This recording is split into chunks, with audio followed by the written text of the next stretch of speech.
તો આ સાથે સમાચાર સુરતથી સામે આવી રહ્યા છે। સુરતથી મહત્વપૂર્ણ સમાચાર પ્રાપ્ત થયા છે। લાજપોર સેન્ટ્રલ જેલમાંથી કેદીઓ પરીક્ષા આપશે। લાજપોર જેલની અંદર સ્પેશિયલ બેરેક બનાવવામાં આવી છે। તો સ્પેશિયલ બેરેકની સ્કૂલ બનાવવામાં આવી છે અને સાથે જ જેલમાંથી કેદીઓ છે તે પરીક્ષા આપશે, જેમાં 22 કેદીઓ ધોરણ 10 અને 12ની બોર્ડની પરીક્ષા જેલમાં આપવાના છે। તો સુરતમાં પરીક્ષા કેન્દ્ર તરીકે જેલમાં જ સેલની ફાળવણી કરવામાં આવી છે।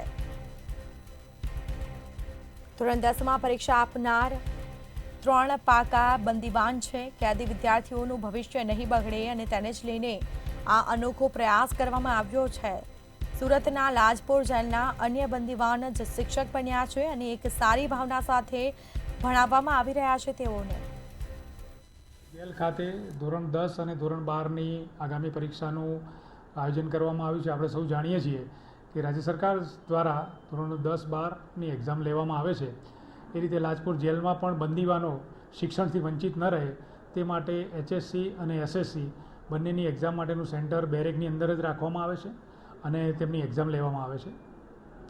અહીંયા આ વર્ષે ધોરણ 12માં 7 બંદીવાનો છે અને ધોરણ 10ના 15 જેટલા બંદીવાનો પરીક્ષા આપી રહ્યા છે અને તે બંદીવાનોને આખા વર્ષ દરમિયાન અમારે અહીંયા મોડર્ન ક્લાસરૂમ બનાવવામાં આવ્યો છે। તેમાં તેમને શિક્ષિત કરવામાં આવે છે અને તેમને એજ્યુકેટ કરી અને પરીક્ષા આપવામાં આવે છે।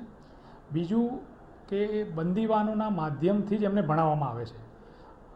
જેલમાં કેદીઓ જ રહીને અલગ અલગ વિષયો લે છે અને એમને ભણાવે છે।